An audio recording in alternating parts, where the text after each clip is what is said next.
and I have my life experiences, but I do have an innate ability to help people to learn because I like to learn. And I think that learning and coaching and mentoring is my thing. That's who I am. Welcome to the Leadership Lens, a resource of the Indian Valley Chamber of Commerce and your gateway to regional business leaders' minds and stories. Join us for engaging interviews, fostering connections within our dynamic business community. Welcome to the Leadership Lens podcast, sponsored by the Indian Valley Chamber of Commerce. I'm Ken Carfagno, the host, and I am so excited to welcome to the show the one and only, the Jedi Master himself, Ken Byler from Higher Ground Consulting, and now retired. Ken Byler and your bow tie, thank you so much for coming and just talking with me for a little bit here this morning.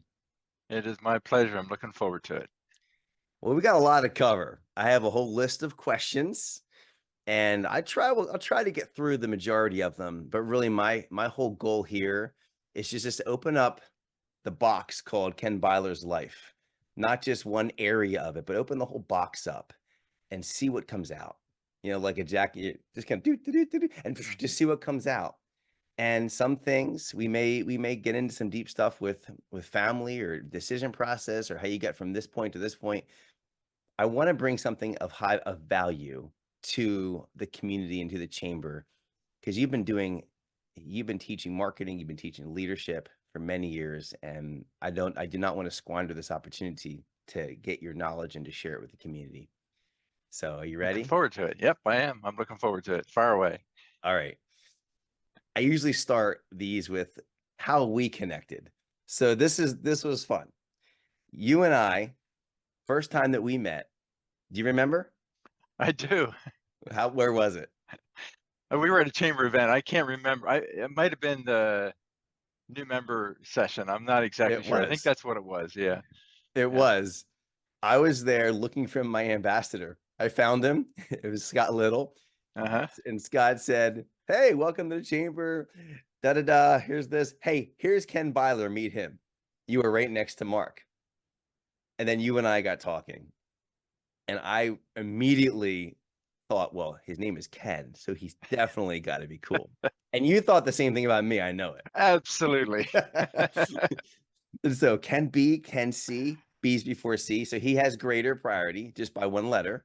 Yeah. And I knew that, but talking to you really briefly, I knew that you were somebody. It wasn't even in my wheelhouse to think I need to go get breakfast. Like, that's not my thing as an introvert. But I just felt a connection with you right away. And I wanted to go get breakfast with you. I think you even offered, "Hey, let's get together at the cafe." Mm-hmm. So that was my first memory. Is that something that people say about you often? They just connect with you quickly? Well, I would say I make an effort to do it that way. I'm like you, I'm more introverted than extroverted.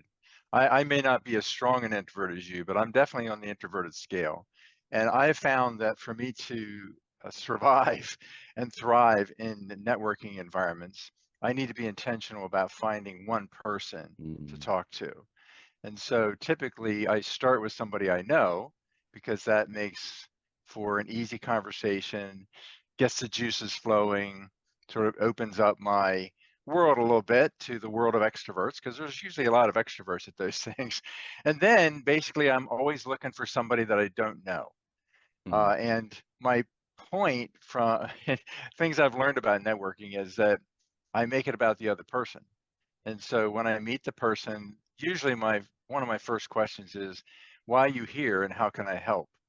And I get them talking about themselves, and I just keep asking questions and being curious about who they are, because that is how I prefer to relate to new people.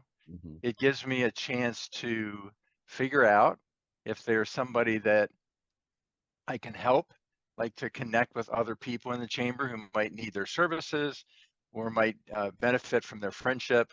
And then I also, obviously, when I had my business yet, I was looking at it as an opportunity too. Is this a potential client, somebody that I could actually work with? The only way to figure that out is to ask lots of questions, because you really won't know how the fit is going to be until you try that. And so that's what I typically do. And then after I know somebody, if I'm meeting them for the second or third or fourth time, I tend to use the same technique. I like to ask lots of questions, and I tend to listen more from a comprehensive and discerning perspective, and try to be really good and intentional about figuring out, what how to make sense of what they're saying to me, and then being curious about things that puzzle me or that intrigue me. And yeah, that's just been my technique all along. And I learned that early on in my career when I was first learning how to be effective in networking environments. Are you looking for a certain curiosity back also when you're talking to somebody? If you're asking questions, certainly if it's all one word answers like yes or hi or yes, my name is Ken, but Yeah. it's more in depth. They give answers, they're talking about themselves. Are you looking for the ones that have questions back to you and they're like you can tell they're more of a coachable person? Like tell me about that. You can recognize that. Yeah. So if first of all, if I usually ask a lot of open-ended questions. I might start with Mm, a few what I call confirmation questions, yes or no answer kind of things. But once I start asking things about the person and or their business, or if they're not a business owner, about their role or their job or their family or whatever it is, I'm usually asking open-ended questions with the intention of learning more. And then if my questions pique their interest about something, I'll only talk about myself and my work if I feel like it is important to them in the moment. mm, So I'm not typically, especially in a network environment, I'm not there to sell myself right away. I'm there to present a friendly face, somebody that they can recognize and remember the next time they come to an event. And that happens a lot. People will seek me out the second time because I was welcoming the first time. And so, and then if I have a chance to introduce them to somebody, like if one of their questions is something that I don't do, but I know somebody in the chamber who does, I'll just walk them to the table or I'll walk them to that person wherever they're standing in the room if they're there, and introduce them and help them to make that connection too. have you read The Go-Giver? I know you have. I have, and Bob Berg and I actually have interacted a few times. Uh, he was he was very active on Twitter when Mm, I was still on Twitter before it became X. And I eventually abandoned Twitter and Facebook both from a business perspective because I just found them to be too full of stuff that I wasn't interested in. But Bob Berg and I often had really interesting chats on Twitter about things. And I was a big fan of his and still am. mm. And unfortunately, my library had to get smaller when I moved out of my office. And so his book ended up going to a business colleague of mine who got a lot of my books. Yeah. Well, you know Leslie Wheeling. She got a lot of my books because I wanted to pay it forward so she would have a chance to learn from some of the masters that I've learned from. I don't know if she'll have time to read all of the books that she got, but most of them are in mint condition. And Bob is one guy that, Mm, in that book, he makes the point. It's all about how you give to other people, and that at the end of the day, you get rewards, but I don't do it for the reward. I do it because mhm. it's the right thing to do. I do it because I enjoy doing it that way. That's just how I'm wired. That's my preferred way to handle it. And I do I that in every environment, faith community, um, business community, even in my personal life. I'm much more likely, even with a group of friends, to be sitting there listening or engaging somebody one-on-one than I will be, the main topic of conversation. I think I found why and how we've connected because that was a very important book to me, and I'm wired very similar. I'm always looking for where the give is, and I came into the chamber with the same mindset.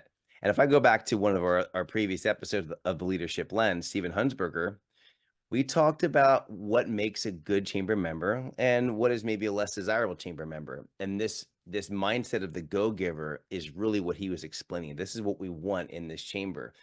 And I think I was attracted to because I saw that in you right away. And what you were saying about asking questions, your second, third, fourth meeting, our second meeting was that at that breakfast. This is where I walked away thinking like he just did this Jedi, you will let me pass through. Like you did this Jedi mind trick on me Because usually I can do that to people. I can talk to them, I can ask them the questions, I can get them to share most. But I could not do that with you. You were so skilled. You were such a master of your art and science that I talked about me. I'm like, I feel so bad, Ken. I barely asked you anything. And that I walked away from that meeting thinking, this man is a giver, this man is a master, and this guy knows he knows how to move a business forward in this, especially in this region. And the walk away from that is, and this is a question I had for later, but I'm gonna ask it now.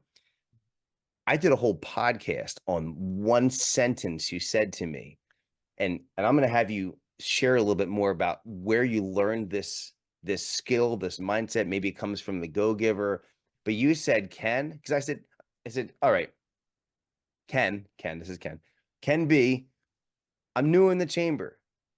Surely, yeah, of course, I would like to get some customers, some new commercial cleaning customers as a result of this, but that's not my primary goal here. My goal here is to connect and be a difference maker in this community. What do I do? And you told me some things, and then you said, get a name for doing. Can you just talk about that? Like, how did you figure that out and do it yourself before you gave me that advice years later? Well, I think I have been very fortunate in my business career to have worked for some entrepreneurs and business leaders like that who shared a lot. So, for example, my very first business that I worked in was a family-owned hardware and building supply company. I kind of liken it to a Shelley's in your community there in Satterton.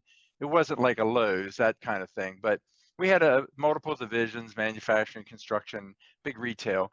The owner, Carl Westover, was like that. He literally he saw something in me that I didn't see, and he took me off the construction crews and brought me in to be his assistant.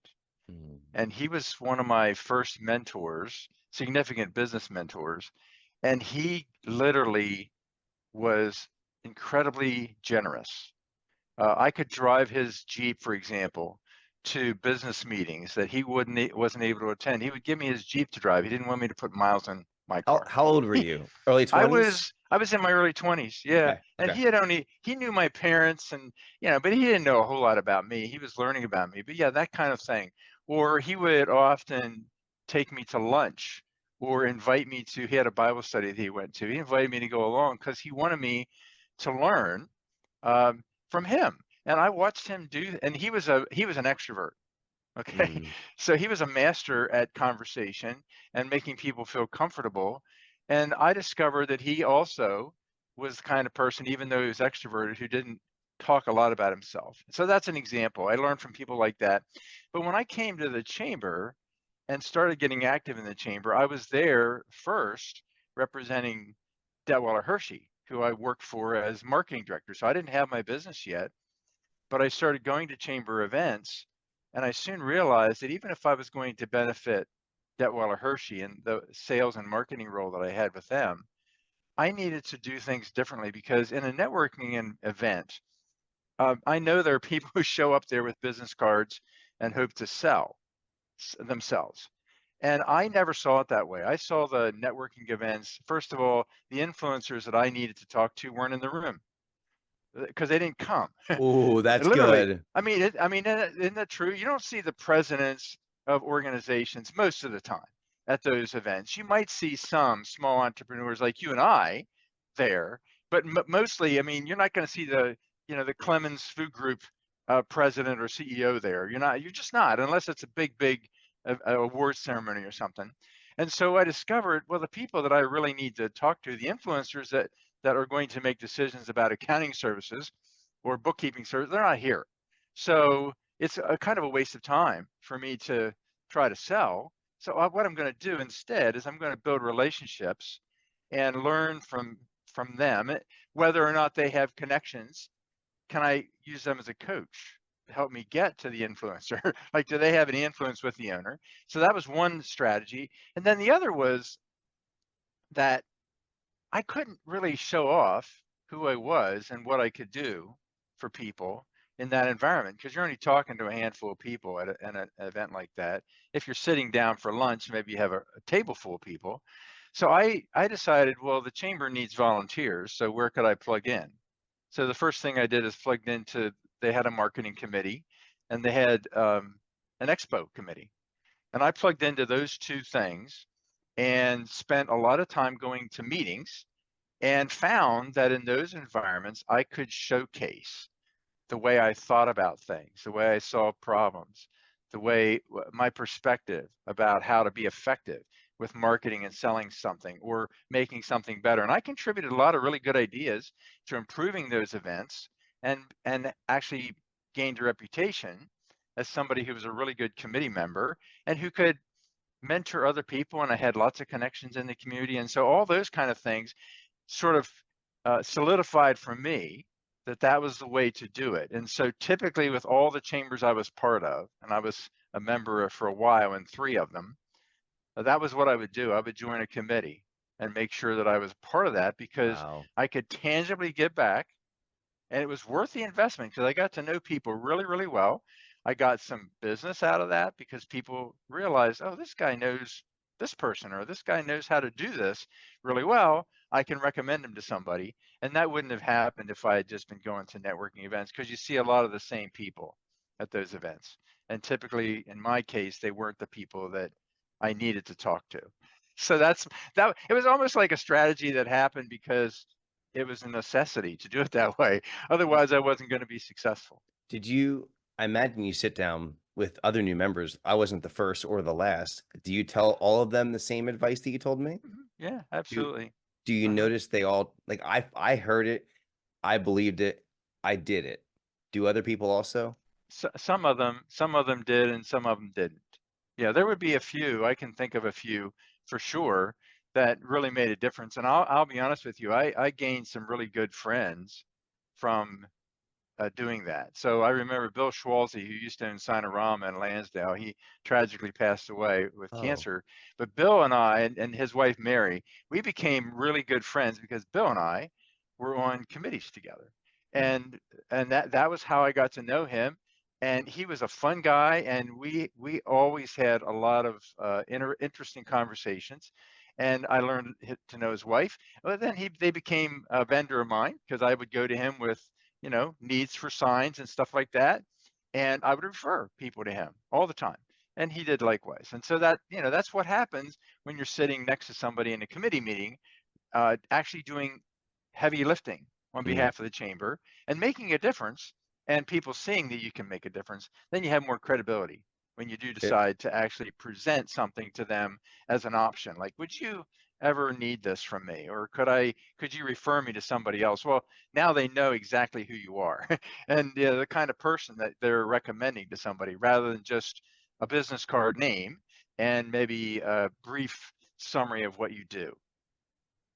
it's an amazing model and strategy. It reminds me of even like a church small group model where you get this big church. Like I've mostly gone to large churches. And how do you get to know everybody? And that was my feeling of the chamber. Like, Ken, it's huge. The Indian Valley is big. How do what do I do here? Because Steven told me, he said, you be the only cleaner. I'm like, okay, so I should probably meet some people, but they're all over the place. And I don't know if I'm gonna do every event. Like it's just overwhelming.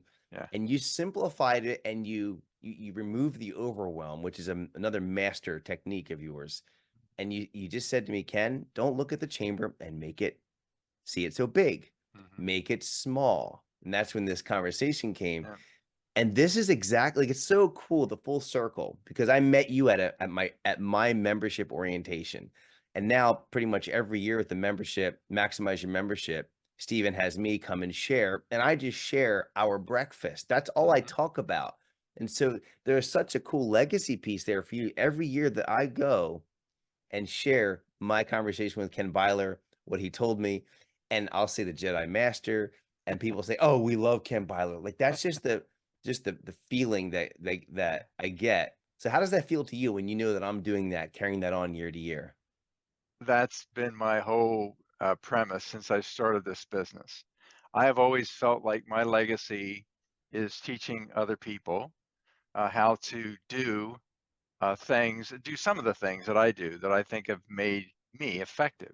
And part of it is sharing your. I'm always willing to give a lot of free advice away. There's many, many, many times when I have literally helped somebody to solve a business or personal problem at a lunch or a chamber event, having a conversation in a corner somewhere, and never sent a bill because you can't, first of all, in those settings, and I don't really care. It's more about helping people, and I want other people to know if you're a business owner or you're thinking about owning a business, or even if you're just a manager or leader in your organization, the most effective thing you can do for other people is let them know that they're important and valued in your eyes.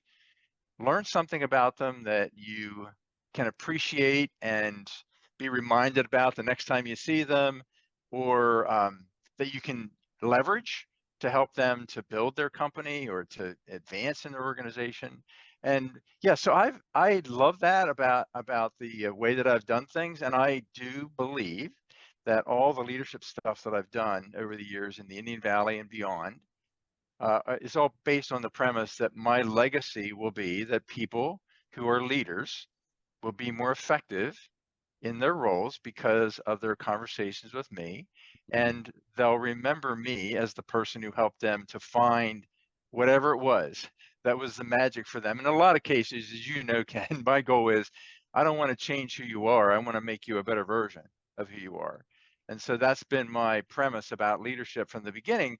And there's a lot of leaders out there who struggle with self-identity and who think that there's a right and wrong way to be a leader. And I Mm. would say there is a right and wrong way. The wrong way is to try to emulate somebody else, and the right way is to be a better version of yourself. And so that's hopefully the legacy that I'm leaving. And I I posted something on LinkedIn. This is just a little aside here, but I posted something on LinkedIn about my retirement, and I have had a lot of comments from people, and some of them were people I had not heard from in a while. And many of the comments were really nice compliments about how I influenced them personally and or their team or their organization through my work. And I look at that with a lot of satisfaction. There's a certain amount of pride, but it's more satisfaction on my part, saying, okay, I can retire feeling good about the fact that people all over the country that interacted with Mm. me in my career are better off for that. That's my legacy, that they'll remember that about me. And I may never see them again. I don't know. Some of them I probably will, but there's a lot of people I won't see again. But I know that as they're developing their teams and whatever, they're thinking about me. And I often Mm.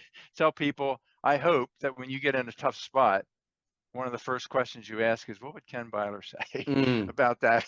Because I want them to think about I do. the stuff that we've talked about, or the things that I've taught them, because I want them to remember that. That's an important thing. And I do that with all my business mentors and Mm. friends that I've had over the years. I'm always thinking about that. What would Carl do?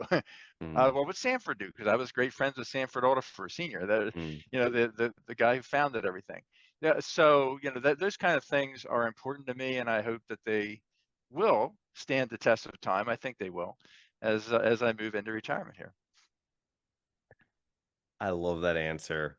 That is so cool. I have all these questions written down, and there's always a perceived order. Well, this one first, but the way that these go, just so organically they flow. You've already answered like three of them. I'm crossing them off as I go. That's why my head's dipping back down.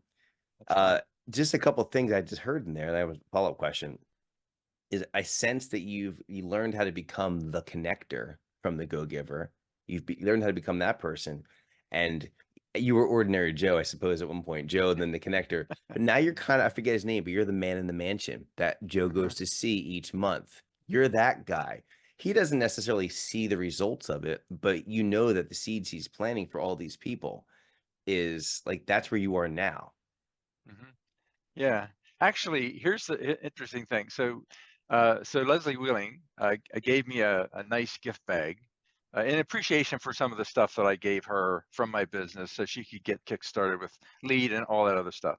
Anyway, one of the things she gave me is a book called From Strength to Strength. Mm. And I just started reading it. I'm trying to remember the name of the guy who wrote it. He's a best-selling author in New York Times. But I'm sure you could find it online. But anyway, one of the things he says that has already intrigued me. I haven't finished the book, but he talks about how our brains and intellect, there's two versions of that. There's a version that's fluid, terminology he uses, when we're younger. And he talks about there's a curve, like your ability to be successful is very short. And it depends on your field, but like doctors and people who are in the medical field in general, people that are actuaries or people that are in the financial world, uh, entrepreneurs, whatever. There's a cycle that's fairly short on where your peak is. Okay, and so then what do you do after that?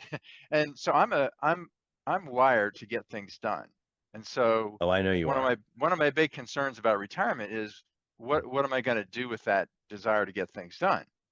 Well, I can ride, bike, and I can walk, and I can read books and do jigsaw puzzles and things like that. But the fluid part of my brain is the part that gave me the ability to learn all this stuff and master it and to communicate with others and become effective. So I practiced my craft and honed my craft and I became good at it. But now that I'm moving into retirement, your brain tends to crystallize. So think about it as a library. When you're in a Mm, library and you're younger, finding a book is no big deal. Okay, as you get older, it's harder to think about where things are. And so as I age, I'm not as fast perhaps at going back and retrieving something. But when I share something now, the depth of what I share is totally different than it was 20 years ago. wow. And that is what I can bring to retirement. He calls it a version of wisdom. And I like to think of it that way, that I can use what I've learned. I can still teach, I can still mentor and coach other people, but now I'm bringing with it years and years of experience, real life examples, theory that works, theory that doesn't work. I can bring all that to bear from the perspective of I can apply it differently because my life experiences have influenced what I've learned. And so I'm actually looking forward to that. I don't know what it's going to look like yet. It might be literally doing some additional coaching and mentoring, in my retirement years, or it might be writing a book or something to share some of that. I don't know, or whatever. But in the book, he talks about people who go on to be like professors Mm, at college in their later years because that's when they know the most. When you're young, all you're doing in the academic world is writing papers and trying to get published. And as you get older, your ability to teach is enhanced because you have all that research behind you too, and whatever you published and wrote, but you also have all these life experiences. And so that's kind of what I'm looking forward to actually in retirement. So I'm anxious whoa. to finish the book because they have a step-by-step process in there, some things you can do Yes. to take your skills that you already have. That's why it's called strengths to strengths. Take your skills that you already have and just apply them a different way. Arthur C. Brooks. That's it. I Yeah, there just you go. looked him up. One of the reasons I didn't retire earlier is because I love what I was doing. But when we moved out of the Southern area in 2020, I probably should have folded up my tent, closed the business, and just said, I'm done. Because we were moving to a retirement community. We're living in a retirement cottage. But I wasn't quite ready to do that.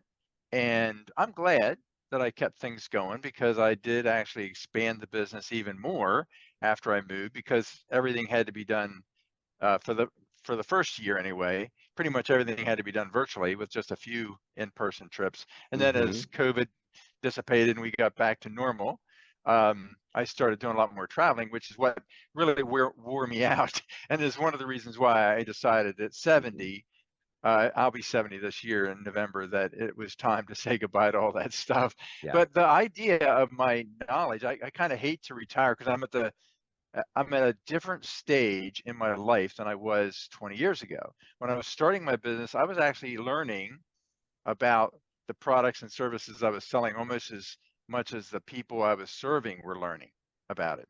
Now, when I coach somebody, I I know so much more about how to do it and what they need and how to listen and ask questions and get to the heart of it, but I wouldn't have done it that way 20 years ago or even 10 years ago. I now have more wisdom to apply to it. And that's the valuable part that I don't want. to lose, and I don't want the world to lose. So I have to figure out a way Mm. to navigate that and just focus in the areas around here in my current community where I can make a difference like that. And I already have some places that I'm doing that at my church, but I'm looking to figure out how to do it in the business community as well. You're, And it'll come. I'll figure you're it out. you're doing it right now. This is it. Everything you just said, that dream, it's being fulfilled right in front of our very eyes. This is it. Well, I hope so. Leadership Lens podcast. This is it. Indian Valley. This is Ken Byler, unfiltered 30, 40, 50 years of wisdom accumulated. What questions do you have? I'm taking live calls. Oh, that's not what this is. But you can feel free to leave comments after you've listened to this. And I'm sure, Ken, you wouldn't mind people reaching out to you on LinkedIn. Oh, I absolutely would not mind at Yeah. all. I'm going to leave my LinkedIn account up there for a while. I'm not very Oh, active right good. now. I'm only like responding to some posts and things, but I'm not posting anything new at the moment. And that's on Mm, purpose. I decided when I retired that I wasn't going to commit to anything new for the first 30 smart, days. Or smart. not the first 90 days. So come September, I'll rethink my position on LinkedIn and what I'm going to do with that account. I probably will continue to post some things on there that are inspirational, but it probably won't look exactly like what I was doing before I retired. Awesome. I got different shovels. I got different things in my brain. I've got questions on my page. I think I want to go here next. Mentorship. Now, was it Carl was the name of the Yeah. owner of the first store? Mm-hmm. Okay. Mm-hmm. That was so I don't want to just brush past that. So you're just doing the math on looking at LinkedIn. It looks like you went directly from high school into the working world. I think you said kind of in the field with Mm-hmm. the hardware store. Mm-hmm. Have you were you brought up in a way that mentorship was important to you? You were seeking it, and when you met Carl, you knew that this is the guy I need to go with next, or was it more of on him that he pulled you out? Where did that first come from? That mentorship desire? Um, well, I think I was fortunate when I was younger, into my teenage years, to have my grandparents, both sets, still living. Me too. And that changed when I was, I think, maybe 13 or 14. My grandfather on the Byler side of the family died unexpectedly of a heart attack, Mm, and my grandpa Peachy then died a few years later. That would have been on my mom's side, obviously. Um, those two guys couldn't have been more different personality wise. My grandfather on the Byler side was more of an introverted, and I would call him stern kind of personality.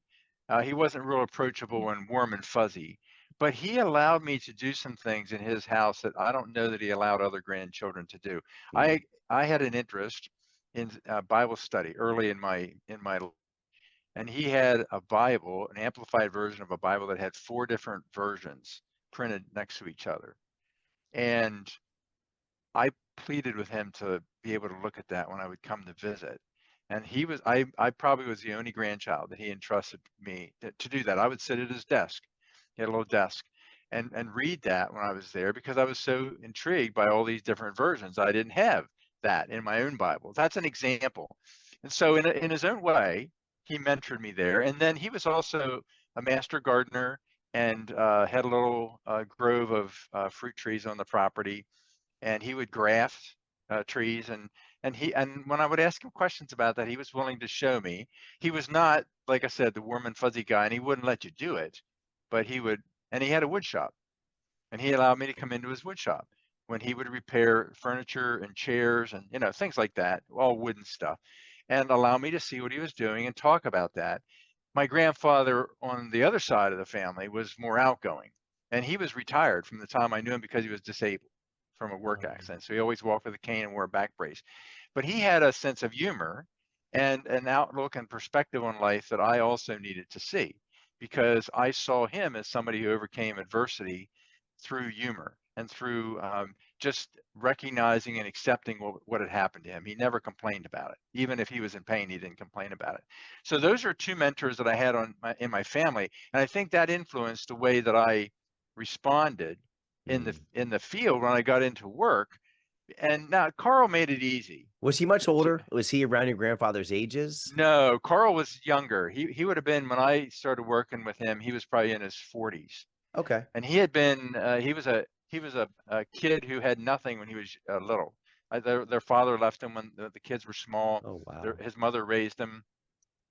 He didn't really have anything, and he bought this planing mill when it was just literally a lumber yard where you took trees and cut them up into boards, and then he built it into a business, and eventually built this hardware store, and invested a lot of his own capital and took tremendous risk.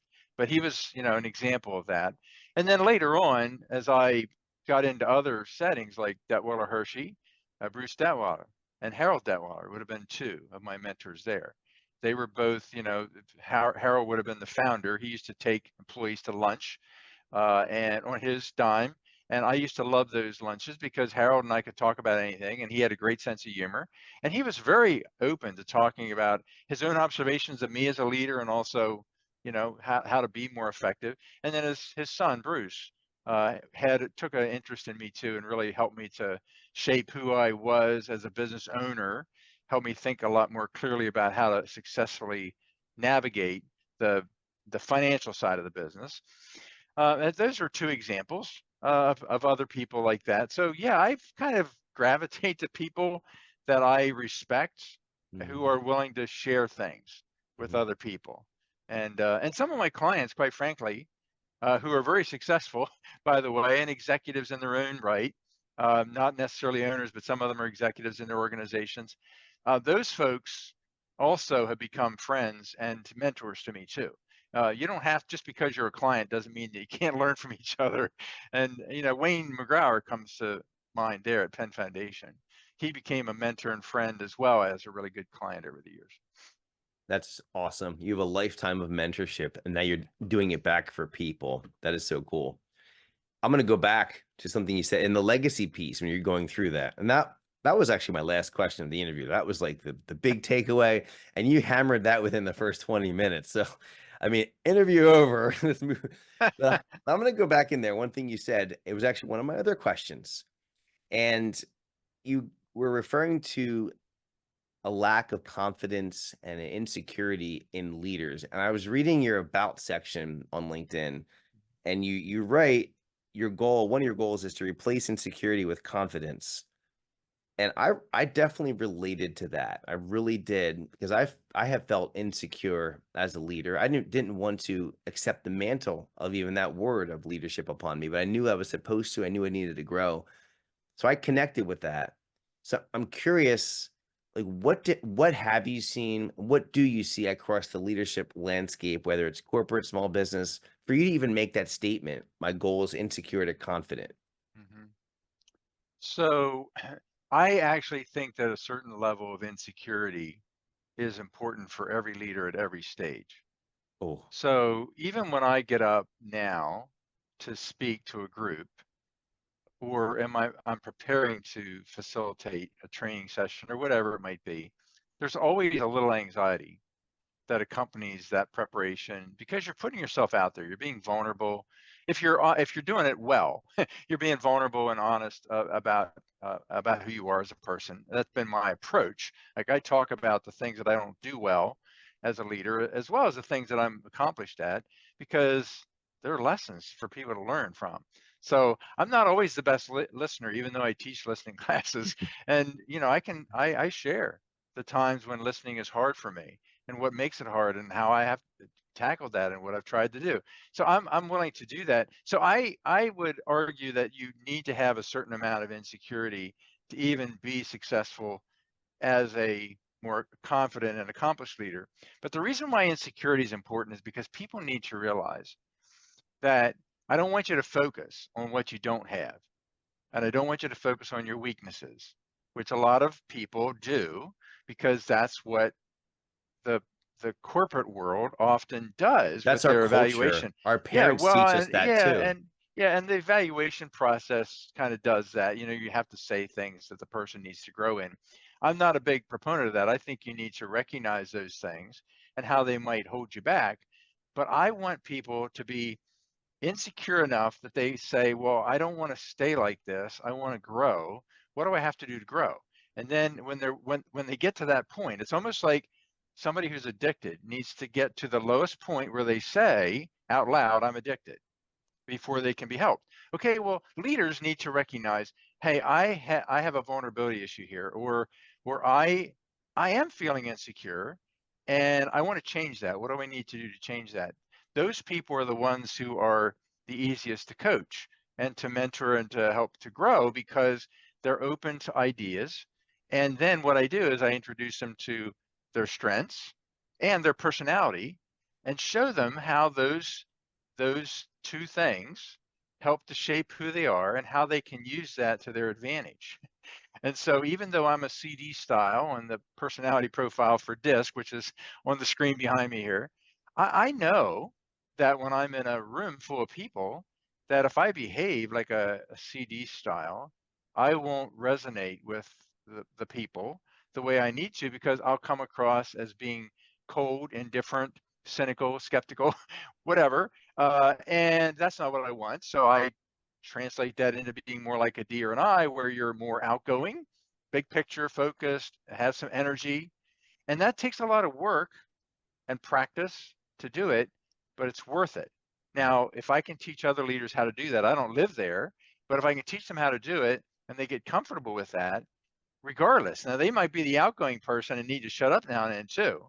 And I like to show people how to do that too. There have been times when I've seen people who are too over the top in sharing, and it's time for me to say, whoa, hang on. You don't have to be the center of attention all the time. You'd be better off listening sometimes. Like, be the last person to speak instead of the first person. See what that looks like. So those are all examples of what I'm talking about. But you have to go back to that innate ability to be vulnerable and to let people know that at the heart of all of us, there's a certain amount of insecurity. And let's just acknowledge that and use it. Mm, I learn from it and use it to our advantage. awesome. I have a couple why questions. Okay. Why did you? So my Okay. first one is, why did you want to have your own company? What was the draw to entrepreneurship over, you were successful as a corporate Mhm. marketing person. Mhm. Why entrepreneurship? I would say that initially I wasn't anxious to do it. Oh, I still okay. I no, I actually remember. See, I was doing some consulting work for Detwiller Hershey. That's one of the reasons I came to work for them. I left the corporate world, which would have been CSI, which was a big international company that bought Rosenberg Cold Storage, and I was working in their corporate marketing department, and I was doing meaningful work, but it wasn't going to be the kind of thing where I would have a lot of control over my future, and even the chance to be in the same level of corporate marketing that I and responsibility that I had when I worked for the smaller company. So I was looking for other options, and when I was recruited and they offered me the marketing position, I said, well, I'll work myself out of a job in a couple of years. I mean, I'll get your website up and I'll do the brochures and all that. And then what am I going to do?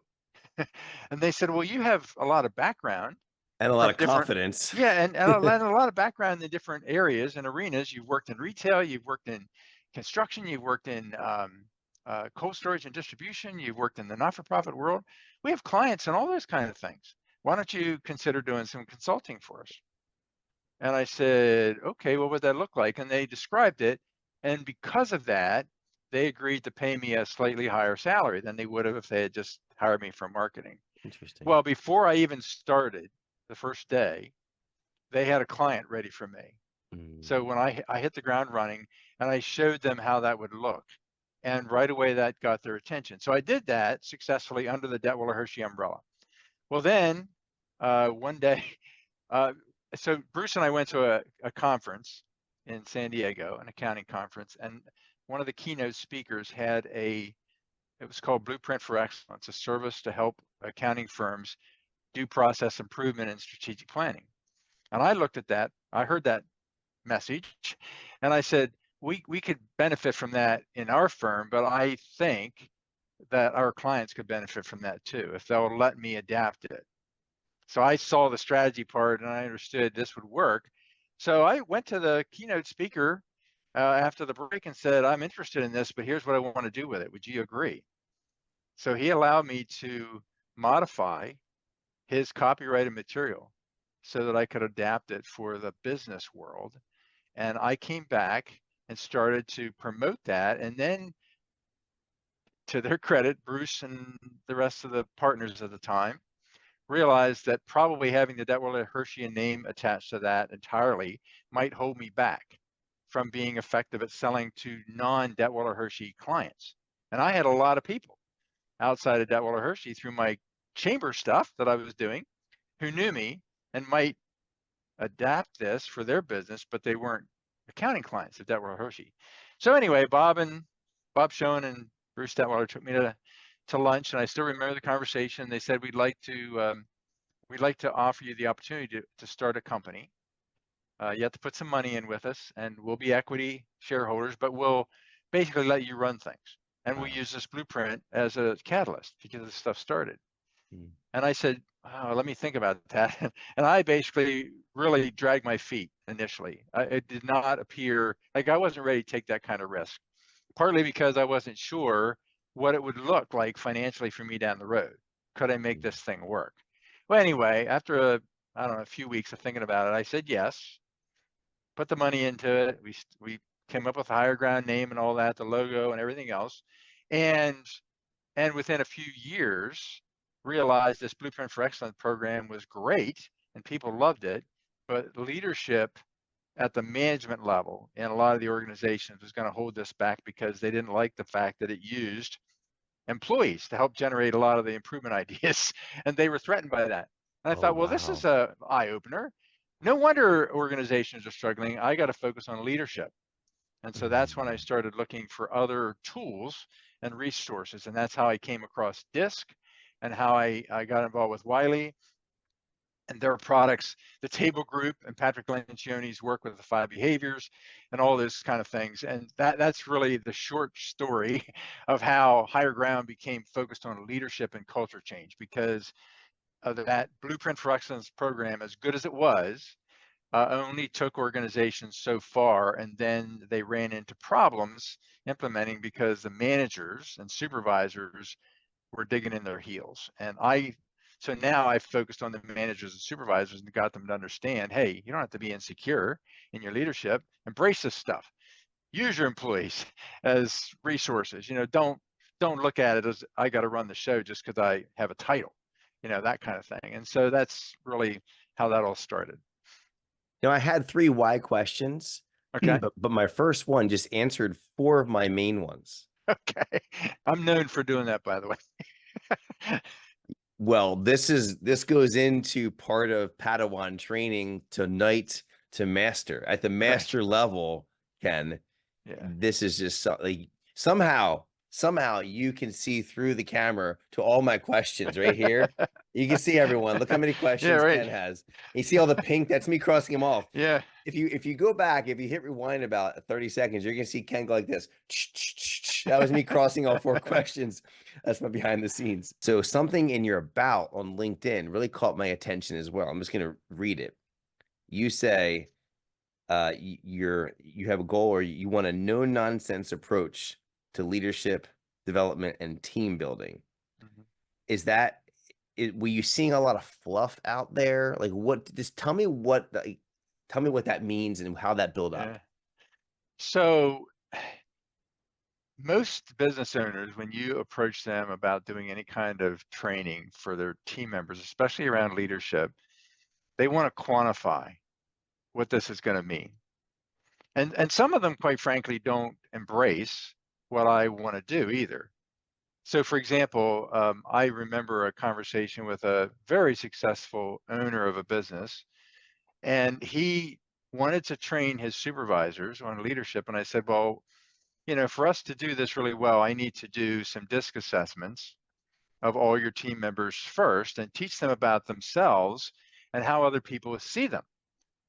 And if I can't do that, the other stuff that you want to focus on, which is how to have effective meetings and better supervision and better feedback and all that stuff, isn't going to take hold because it's all predicated on knowing yourself and how you like to do things and why that may or may not work for every team member that you're interacting with.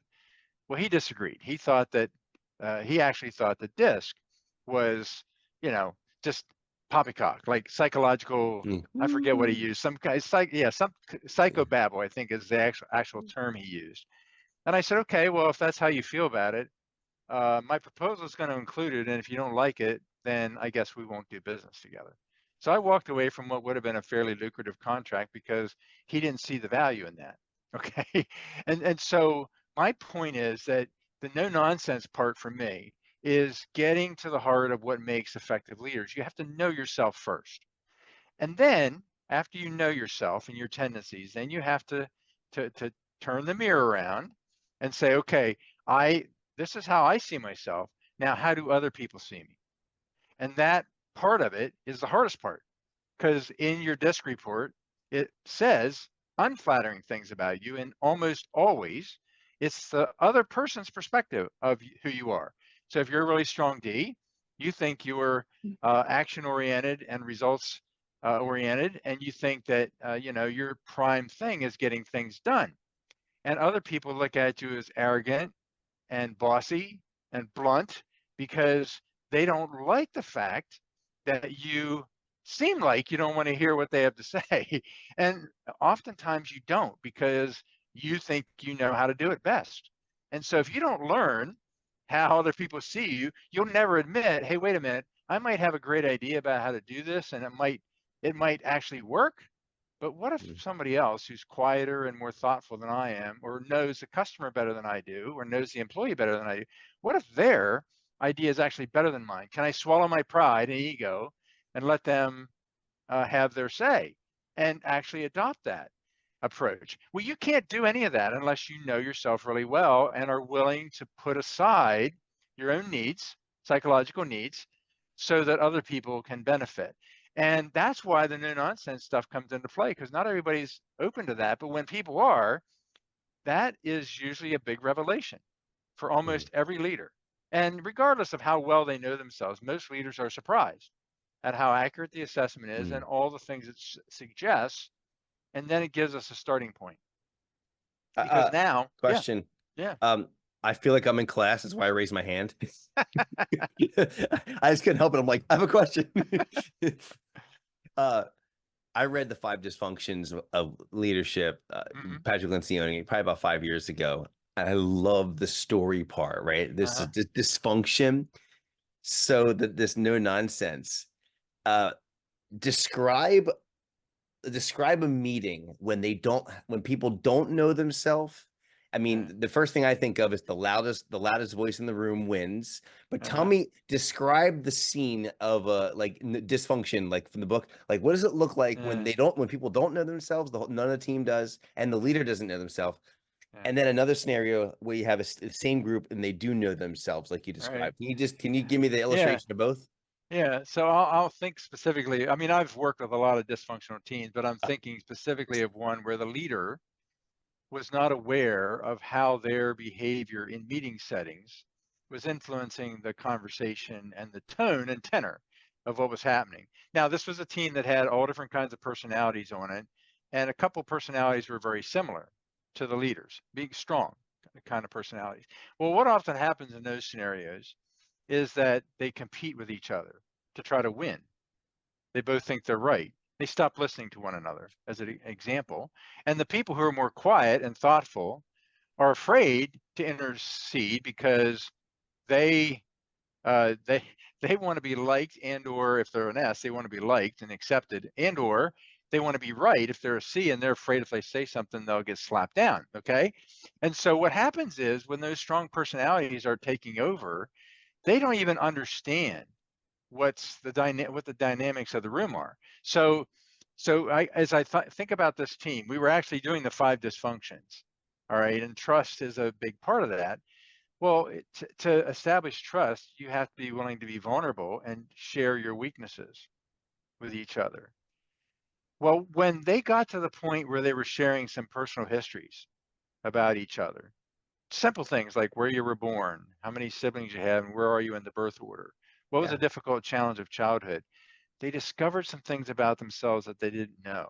Mhm. And it changed the tenor of the room, and it gave me a chance then to weave in the disc part to show them how their behaviors in their meetings was impacting their effectiveness Wow. at getting So commitment good. and buy-in. And Yeah. so it became this revelation. And then what happened is the leader basically said, okay, I'm going to give permission for everybody, including those of you who are S's and C's, to challenge me more openly in meetings. And I right away said, well, that's a great observation, a great ask, but it's not going to happen right away because your Yeah. history here is so warped the other way that it's going to take a lot of courage for people to do this. But I said, it's admirable that you're willing to do it, but you're going to have to help people. By that, I mean, you're going to have to shut up and wait. Like if they don't have anything to say, you're just going to have to wait. And then if they don't say anything, well, then we're not going to make a decision today. I'm going to give you a chance to think about it. We'll come back and do it later. Well, that advice is the kind of thing that helps to generate change in a group. Because if the leader's willing to set aside their own needs long enough to say to people, I'm serious about this. I really do want to hear from you. And if you're not ready to share it now, then we won't make a decision today. We'll come back tomorrow or next week or whatever. And I want to hear from you. Then people will realize you're serious about it. And as long as you're open then to their ideas and don't dismiss it right away because it doesn't line up with where you think things ought to go, people will start to trust that you are serious, and then they will challenge you more. Mm. And that doesn't mean that I'm not suggesting that the D's and the I's out there, the people that are more extroverted and more opinionated about stuff and are willing to share it, I'm not suggesting they have to give all that up. Like, I wouldn't want you to not get your way sometimes. Sometimes you're right. Sometimes your ideas are the best, but you can't assume that your Mhm. ideas are the best. You have to assume there's other really good points out there that you need to hear, and you have to Mhm. be willing to set aside your need to win or be right or whatever it is and let other people share. And you have to know that in conflict situations, most of the time, D's and I's are more spirited as Mhm. debaters, and they often are more steadfast in their perspectives, like they stick to their guns because they think they're right, versus, being more calm as a debater and more receptive to new ideas. Well, if you know those things about yourself and where you are on the spectrum there, then you learn to mitigate some of that by practicing other behavior. Yeah. And so that's the no nonsense stuff. I try to give people practical things. Most of the time, the comments I get when I do ask for feedback, the comments I get about the training is that I wish I'd have known this 20 years ago. I'd have Mm. been a lot better. Or Mhm. I wish I'd have known this as soon as I was promoted instead of, 3 years down the road when I've already made a lot of mistakes. But you can start wherever you are and make a new beginning. I absolutely believe that. You can be a seasoned professional and leader and still start over and be more effective. But you can't do it without a certain amount of introspection Mhm. and vulnerability And insecurity. and yeah, and you have to be willing to say to yourself that regardless of where I am on my personality scale and regardless of how much experience I have and all that, I'm not necessarily the most important person in the room Yeah. And just there's because I have the title. absolutely examples of each personality profile as top leaders, Oh business yeah. owners Mm, across the world. I yeah. mean, it'd be easy to go through once you know it. A Yeah. selfish question on my end, because in the lead class that I took this year with you, which we'll get into lead in a few moments, Okay. the probably the thing that really opened me up the most was in the everything disc in the beginning, the work of leaders. Mhm. And when I found out that I was amazing at analyzing assumptions, I just was really not amazing at seeking counsel and asking Uh-huh. for others' opinions. I just Mhm. thought that my ideas were the best in the room. Uh-huh. So is this something that's consistent with the leader you just gave the example of, where maybe they're a D, maybe they're a Mhm. C? Where do you Mhm. see that the most often, or is that very common? Um, I would see. I didn't do work of leaders with that team. Now that I think about it, I don't know that any of them ever did work of leaders with me. Um, I would say that my experience with the work of leaders profile, where you're looking at vision, alignment, execution, is that personality wise, people can be all over the map there in terms of where their functions are. I have observed that in cultures where there's a lot of D personalities, particularly, that the alignment piece is often weak. And that's because D style personalities are often really good at articulating vision. They may have some areas where they don't do as well, like you just pointed out a couple. You know, they may not be really good at seeking counsel, for example, but and they're really good at execution because they want to get things done. They like to see things happen. They want results. But when you miss that alignment piece in the middle, you basically have short circuited the whole process. Mm, Because if people can't weigh in and buy into what you're doing and understand how it's going to impact them, they're not going to embrace whatever execution plans you put in place. So you mm, could execute it and put the policies there and the processes there, and people would still do it their own way because they don't either they resent the fact that they weren't included and they think it's just one more idea from the top being shoved down my throat, or they actually know that it doesn't work. Like, I'm here doing this stuff and you didn't ask my opinion at all. And so, you can think what you want in your ivory tower, but I'm here on the manufacturing floor. I know this doesn't work. So we're going to do it the way that I like to do it because I know that'll makes work. sense. Makes That sense. kind of thing is where the disconnect is. And so I have seen patterns of behavior where really strong D and DI combinations tend to be really weak on the alignment piece. But other than that, I have seen every personality type have strengths and challenges in every one of those areas. And it's a lot of it depends on how self-aware the person is from the very beginning. If they are self-aware when they take that profile and they've practiced a lot, their dot locations reflect that. It's when they're Yes. not self-aware and don't really understand anything at all about that model that they end up with a lot of dot locations left of center, which is not where you want to be. Uh, some of the character traits I'm hearing from you: insecure but really humble, Mhm. curious, self-aware. These are things I file them all under coachable. Someone that's Mhm. very coachable, that wants to grow. That's You were like that. You described as a kid. I'm like that. I mean, not everybody is. Would you, if you just a short question, but just in your estimation from what you've seen, what percentage of the local community or workforce do you find has those tendencies versus the other ones that don't? That's a hard question to answer because I don't necessarily coach everybody that I teach. Yeah. So it's probably hard. I would say this, the people that I have had success with on the coaching front, Okay. typically I can tell early on how hard my job is going to be. How Okay. quick? How quick can you tell? Yeah, yeah. Well, usually after the first session. And part of Okay. it is because um, often seasoned D styles are the hard ones to coach because they often don't have great listening skills. So they don't even hear your question sometimes. They're thinking about an answer to something else, or they're trying to make their point about something. And sometimes they're the ones who struggle the most with self-awareness. And they often are the ones who will be in denial about the challenge areas. So for example, C's like you and I often think that we're experts at what we do and know a lot about stuff.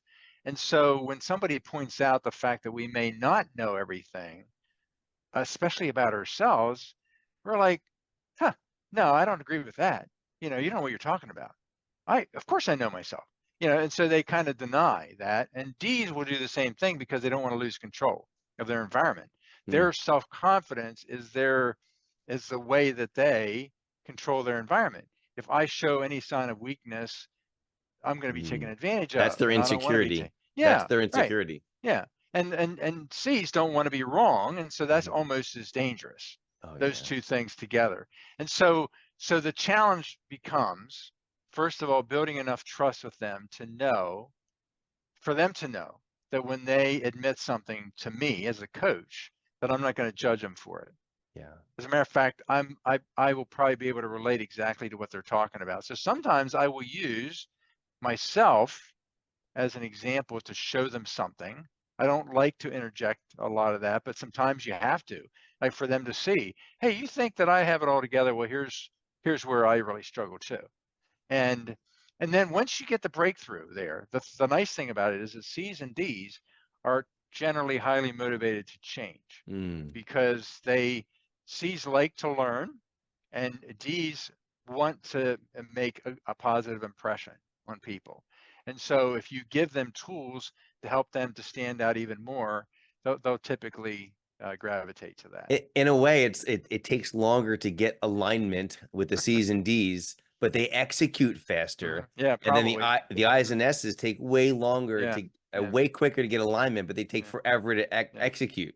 That's a good way to put it. I mean, there are S's out there who will try things pretty quickly, but a lot of times the reason why S's are hesitant to do things is because they have this innate need to be Like, accepted and to feel like there's stability in their environment. yeah, And so change means instability. yeah, And so even in their own experience, like if I'm changing myself, that's instability for me. I don't like that tension. And so it's harder for them. And the eyes tend to be easily distracted. And so my big challenge with them has been over the years, and I can remember one eye that I coached um, where it didn't really matter how much we talked about in a session. When the next session came around, they had kind of forgotten what they had promised to do because they were just on to something else. And so it was frustrating for both of us because I wanted them to learn from that experience, but it was hard to get them to focus long enough so they would get it to actually make it happen. And yeah. so sometimes the way we had to do it was meet more often so that they didn't have as much time in between It, to to pick up something else. They it, had to stay focused on that one thing they were trying to is that change. why the I is lowercase? No, actually, that's a branding thing. It uh, looks like a person. They're people oriented. Is that what it is? well, it's actually there's lots of versions of disk out there, and when Wiley bought the version that they use, which is everything disk, that company had branded theirs with a small I because there was already a capital I out there. So DISC all caps was already taken. So if they wanted to copyright something, it had to be I slightly see. different. I see. Okay. I actually think I like the small I because it reminds the eyes out there that they don't have to be a capital I in order to be liked. And it Like, also looks like a person, as a head and a yeah, body, it and does so a little bit. and they're the most people Yeah, oriented. yeah, they are. So there's a lot of good Yeah, branding in yeah. there. All right, that was so good. That was my class. That was my selfish part, and I just took. Hey, all my lead classmates out there, I just got the next class of lead, and now so you have to listen to this. You'll get the next class as well. So now I want to dive into lead, and we're gonna wrap up shortly. This Okay, has been a lot of fun. You having fun? I'm having a lot of fun. Yeah. Good, awesome. Uh, so I wanted to join lead because I kept hearing about it, the lead Indian Valley, for the first 3 years of being in the chamber. I knew you were doing it, and it really took FOMO for me to join. Scarcity, because I heard that you were retiring and this was your Uh-huh. last cohort.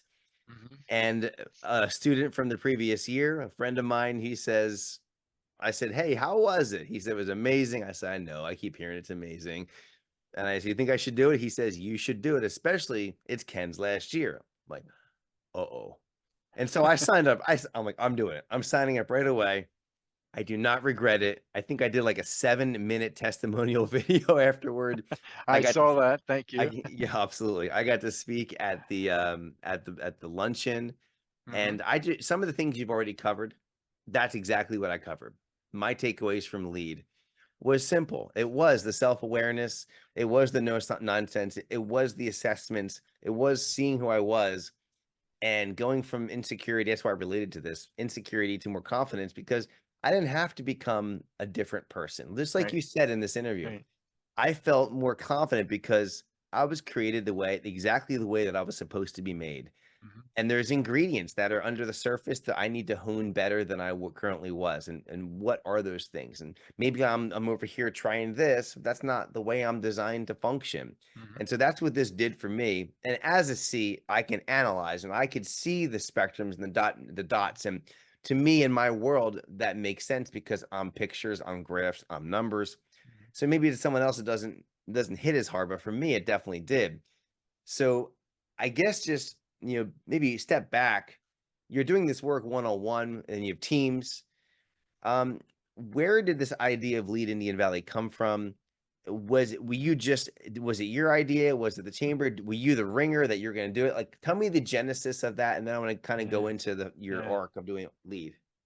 So when Sharon Menninger, who was the executive director, and she retired, she's now deceased, but when she was a long time executive director for the chamber, and she had a program called Community Leadership Institute that Ella Rausch was the program director for. And I actually did some work as a volunteer with that group. I would introduce them to DISC.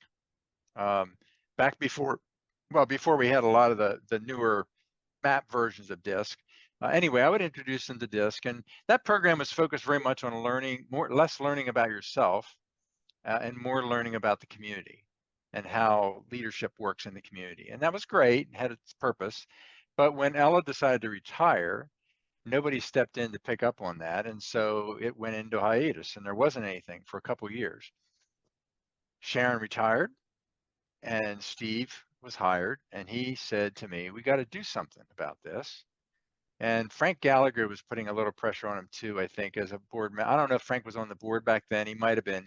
Anyway, he was putting a little pressure on him too. You got to do something with this because it was, you know, we like to send people to these because it's good networking for our staff. And so anyway, Steve said, well, I'm gonna call Ken Byler because he does a lot of training. So that's why I was in the room because I already was an experienced facilitator and had knowledge of topics that and instruments that you could use to help people. And then he invited alumni from the CLI program to join him. So it was Susan Sunderland and Alex Metricardi and Bill Stone are the ones that I remember the most. There might have been, trying to remember if there was anybody else in the room or not, and Steve and I for sure. I hope I'm not missing anybody. I probably am, because it was 8 years ago, 9 years ago now, and I remember meeting at the small conference room at the Southern Area School District Administration Building, and just brainstorming. What did we like about CLI? What didn't we? And one of the things that the alumni shared is that while they liked the camaraderie and getting to know their cohort members really well, and many of them stayed friends after the class, what they didn't like was the travel from place to place because there was a lot of travel involved. They took bus trips to Harrisburg and they, so they and it was a whole day program. They said we want less time, Mm, maybe half day, and we want more of a focus on leadership and self-awareness. What would that look like? So I took their ideas and I said, well, let me just come up with a pro forma kind of idea of what a 9-month program might look like. And I came back with some ideas and, we threw things back and forth, and eventually agreed on the curriculum that's pretty much in place today. Back when we started, we didn't have a change management course per se, yeah. and we did more of a team building thing called Teams Dimensions, which that assessment isn't available anymore. But for the most part, it stayed the same. Well, when we came to the final meeting to make a decision about taking this to the board, the conversation came up, well, who's going to run this program? And I hadn't thought about doing it. I wasn't on the committee because I wanted to run it. I was on the committee because I thought, here's another way for me to give back uh, knowledge to the community, the broader community. And basically, the other people in the room said, well, we were expecting that you were going to do it. And we'll pay you. You put a budget together. We want you to do it. And I said, well, I'm flattered that you want me to do it. Of course, I'm interested. So Steve and I worked on a budget and agreed on how to do it. I donated a lot of time over the years because Mm, that's the way I do things. And I'm not apologizing for that. And I don't expect and don't want the new program director, Leslie Wheeling, to feel compelled to do that, but I made that a commitment to get the program started, Mhm. that I would donate a bunch of time, and I did. And then I got paid for my facilitation time as well. And that's how it got started. And that That's first awesome. year, Steve went through it because he wanted to experience it so he would be able to talk about it with other people. And we had a really strong cohort that first year, 20 people. Wow. And those folks were really strong advocates. There was the right people were in the room, people from the school district, people from some influential businesses in the community, Bergies and others, and it took hold as a result.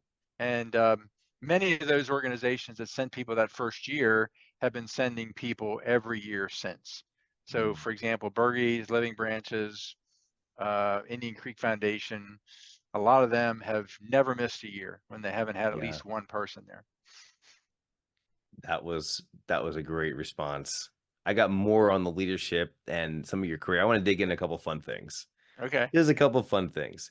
This is one that I'm sure you got a lot early on. What's the deal with the bow tie? All right, so there's a couple things about this. Number Well, you knew one, that. Well, you have a well-rehearsed answer already. I can tell. You're like, boy, that's a great well, question, Ken. No, this is look, the when bow I tie. first of all, I have always liked the look of a bow tie. And if you think about it, there's a lot of historical figures that wore bow ties. Sir Winston Churchill is one of the famous ones that I admire, who always wore a bow tie. Lincoln used to wear a bow tie. So there's some politicians like that.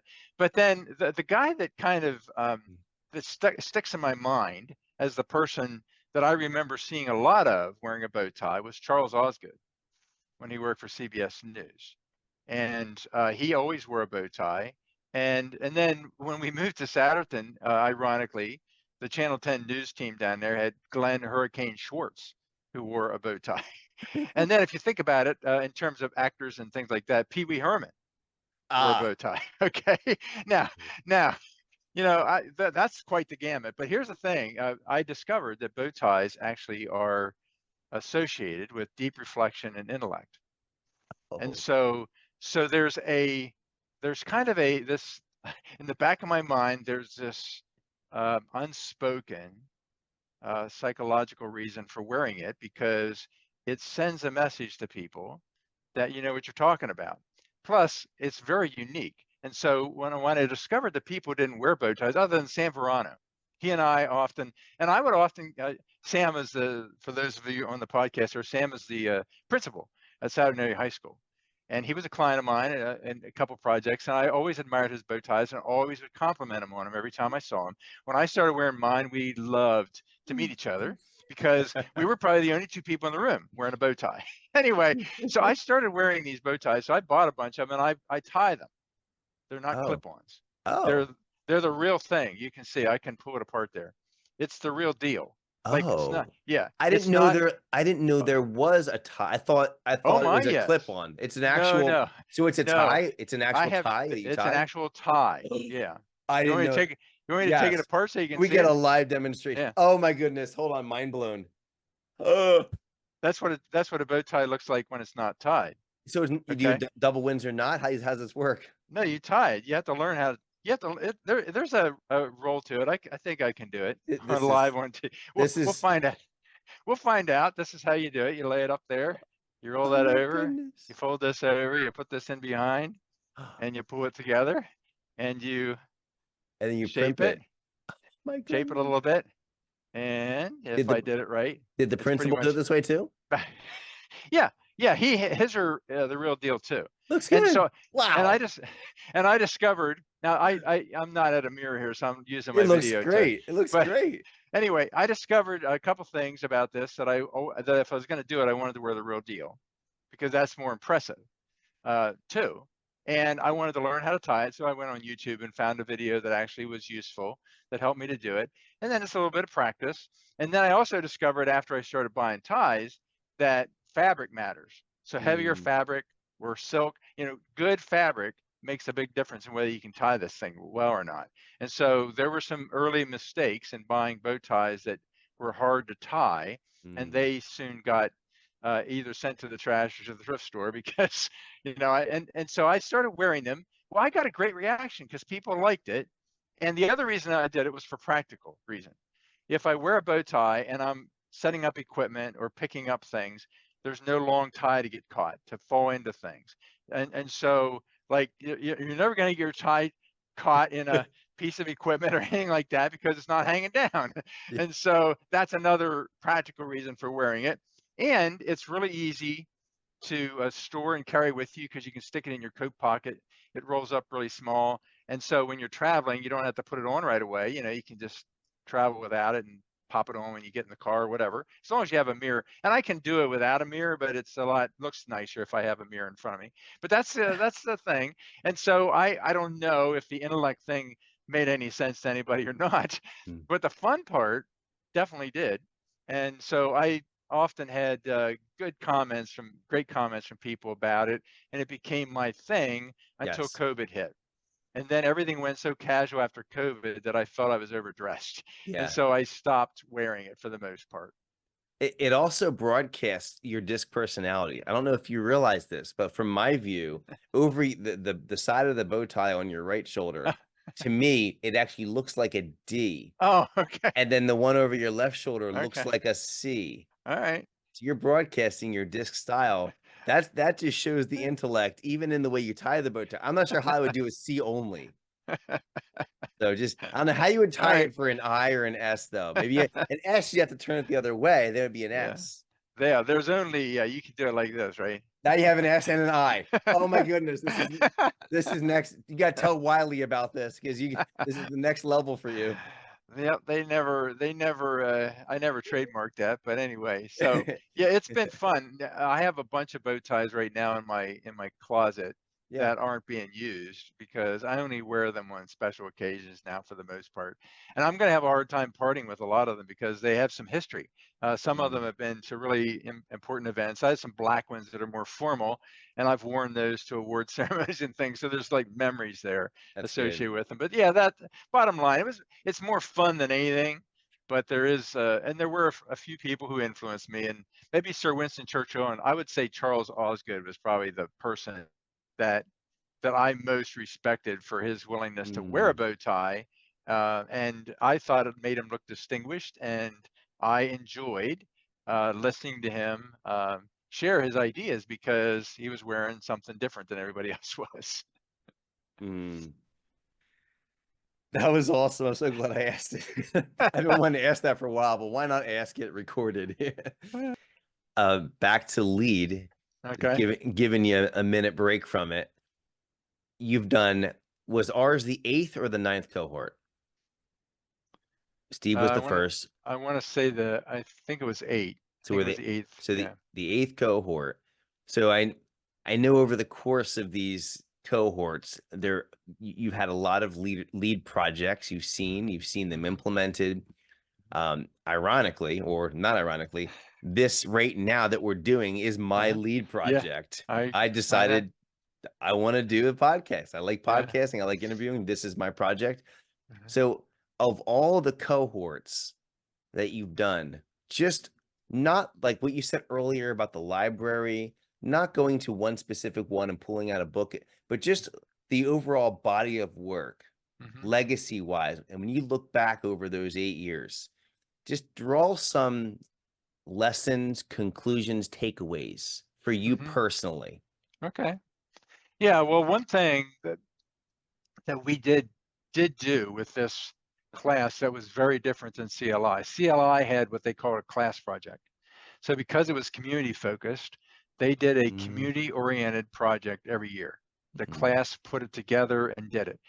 Well, the challenge with that was number one, it took a long time usually to decide what the project was going to be.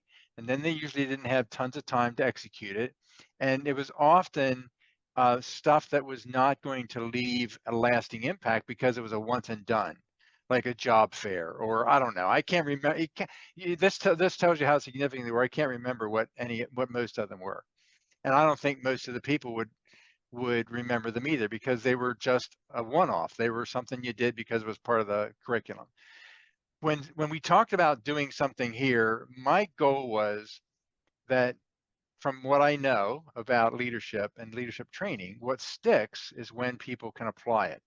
So when I'm working with an intact team in an organization, or I'm bringing a bunch of supervisors or managers together from an organization, I know that what I teach them, they're going to have homework assignment every week, and they're going to go back and they're going to work on that stuff, and they're going to come back in 2 weeks or whatever the time frame is. We're going to talk about that homework, what worked, what didn't. We're going to, continue to encourage them to apply what they're learning. So we wanted that component, and so we came up with the idea of the company project. All right. Now here's the legacy.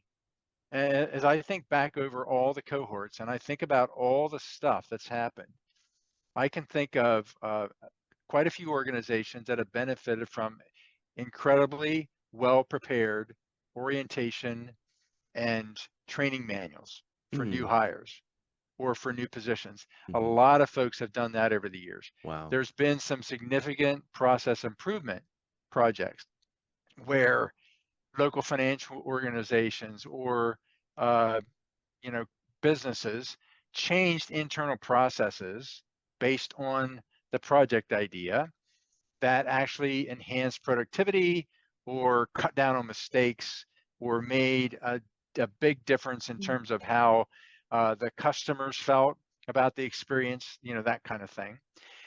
There were some projects that were significant in terms of saving the organization money or making the organization money. And I'm talking significant dollars. I think the one project was $500,000 Wow. in cost savings Wow. over a period of time. Yeah. Safety. A number of organizations worked on safety stuff, which was, I always feel like that's a great legacy thing to think about. And there were quite a few also that did things around marketing and or more effective promotion of their products and services. And so there's got to be, some benefit from having that in place too, because better visibility in the community, brand awareness, whatever, is going to benefit people down the road. So that's just a little taste. But the thing that I have noticed the most is how the people who've gone through this program, where they are now in their career trajectory in those organizations. Mm, Okay.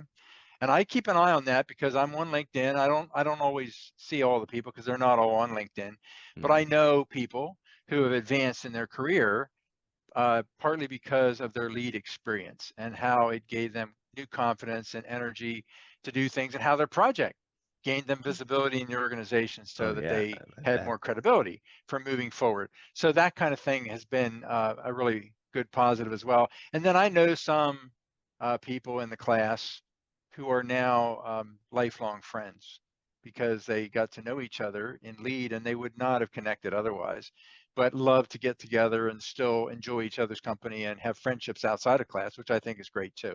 Those are all things that I value because I want leaders to have a life. you know, there's more to life than work. And when you are a leader, like, yeah, I see myself as a leader in the business community and the business that I owned. I see myself as a leader in my family, and I see myself as a leader in my faith community and in my community. I mean, you wear all these different leadership hats, but at the end of the day, I'm a person with feelings, and I get tired too, and I get frustrated too, and all those kind of things.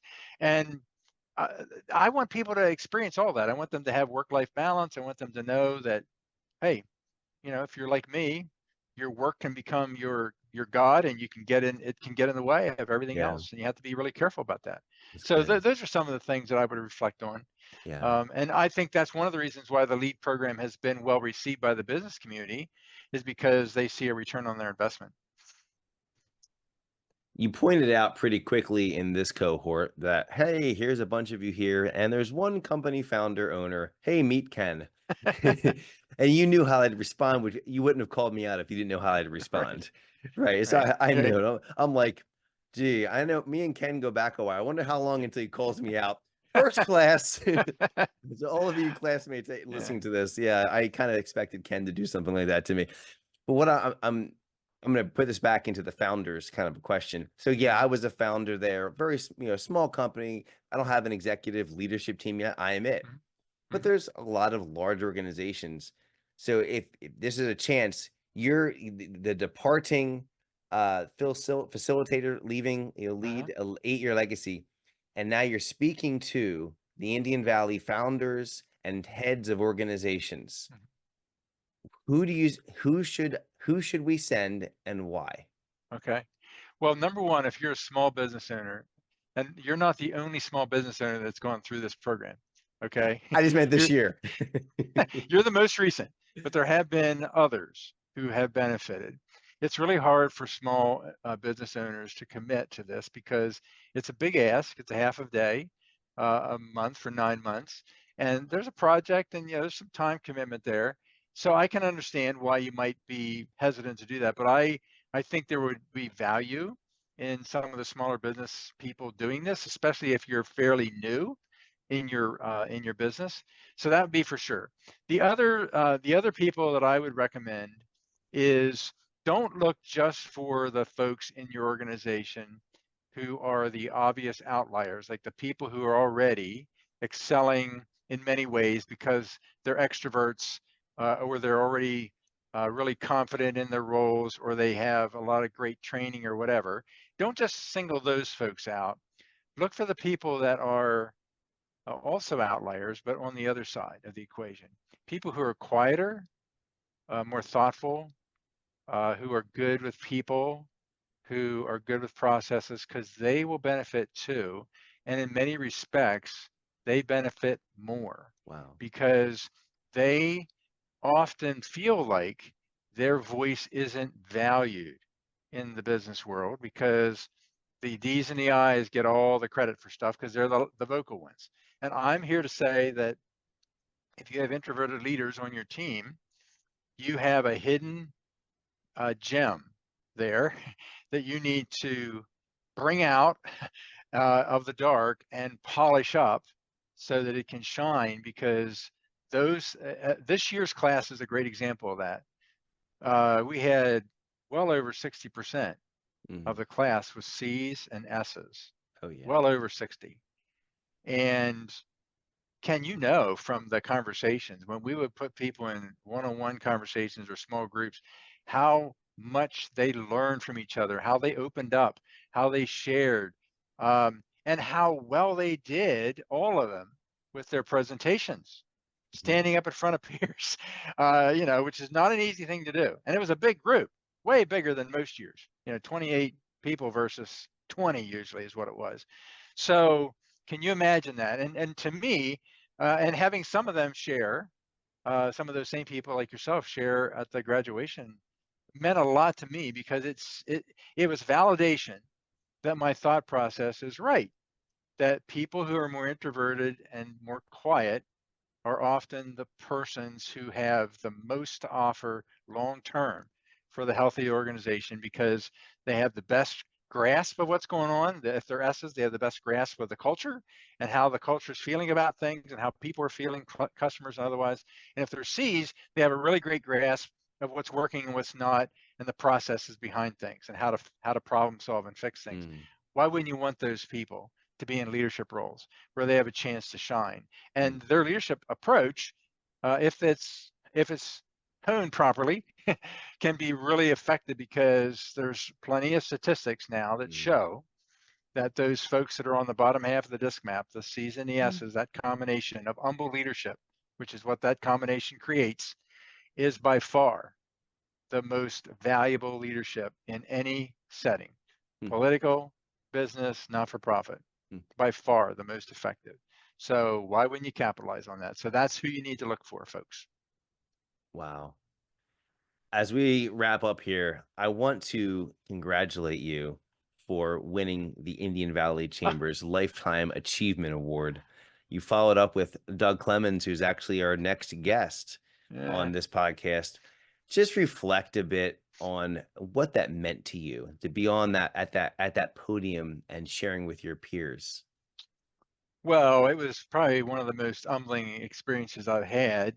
I guess I felt really great. I was tempted, but I chose not to because I thought it was self-serving. I was tempted to say from the podium, I would like everybody in this room who's had any interaction with me in a classroom setting or a coaching session or a networking event where I, you know, gave you some time to stand up because I know, I know who was in the room. And it would have been the majority of people there. There would have been a handful that I hadn't interacted with. And I guess I felt the best about that because when I came to the event, my wife was along with me, and she doesn't typically like chamber events because she always says, "Hey, you know everybody. I don't know anybody." People people sought her out too because they wanted her to know that that I have really made an impact on people's lives, and they wanted her to feel welcomed and affirmed for that too.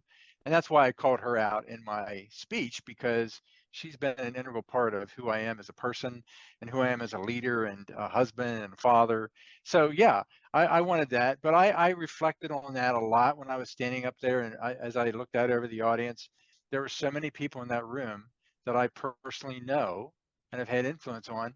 And to me, that is what I was setting out to do when I started the business. I wanted to make a difference, one person at a time, so that if I create all these really effective leaders in these organizations, then they're going to be better managers and supervisors, which means that the folks that they supervise and work with are going to be happier and more contented and satisfied, which means their families are going to feel better about their work and all. It ripples down into all these places. And so, that's one of the reasons I like to do this. I had a coaching contract with a bunch of accounting firms around the country, and everyone I coached, there were 25 people in my cohort. I only met with them twice, but they were all partners. And I thought about, I'm here I am I'm only going to spend a brief amount of time with them, but if I get these people to focus on the goal they've set for themselves and they really understand how to achieve it, I'm going to have a huge impact on every one of those firms and their offices that they're in charge of. Think about that. Mm. That's what blows my mind when I consider this, because I'm just this country guy from a little town in central Pennsylvania that does not have a bachelor's degree. I have an associate's degree in business administration. That's it. And I have my life experiences, but I do have an innate ability to help people to learn because I like to learn. And I think that learning and coaching and mentoring is my thing. That's who I am. Mm. And that's how I've made my impression and difference. And I have my new desk set up, but I have an extension to put on it yet. I needed to get my wife's permission to add the extension because she wasn't home when I put the desk together. And I'm going to put the award right there where I can see it every day as a reminder that I have had an impact on these people. And yeah, that's kind of where Mm. I'm at with that. It's humbling, but at the same time very satisfying. And it's one of the reasons why I can retire, knowing that whatever's next for me, that the first chapter that I had was really, really good. And now the next chapter can be whatever. It doesn't have to be half as good, and I'll still feel like I had a good life. Mm. Well, you definitely can count me as one of those friends, lifelong friends. You've been not only just a friend, but a mentor, a Jedi master. You've been a coach. You've been so easy to just access and ask questions, and you're very likable. And it's been a thrill to get to go through lead in your final year. I've been looking forward to this interview for quite a while, and you kept saying that I'm a good interviewer, so I'm like, "Oh boy, this is Ken, this is the master. I hope I can live up to the billing he's already given me." I just wanna say thank you. Huh, You've left an impact on me for sure, and I really appreciate you, and thanks for taking some time today to talk to the Indian Valley eh, maybe one more time. it's been my pleasure, and I would affirm after spending these couple of hours with you. I don't know what the final cut is going to look like for the interview, but you are a good interviewer. I continue to affirm that. And I like the fact that you were listening to what I was saying and following up when you needed to, and letting it be when you felt like it was the right cut, the right thing to say, and for just being easy to talk to. I don't have any scripts in front of me. I have no notes. I've just been standing here in front of my camera in my new office at the house, uh, talking, and you've made me comfortable doing that. So best wishes to you and your family and your business, and to the Indian Valley. I love everything about that place. I love Belleville too. So just be, and I don't know how often I'll get back to visit. Hopefully, I'll get to come to the area once in a while. And if I do, and I cross paths with anybody that I know there, it'll be a pleasure to see you again. Sounds good to me. All right, well, I'm gonna All let you right. go. Thank you so much, Ken. Thanks a lot for everything, Ken. Appreciate it. Keep listening and may curiosity guide you.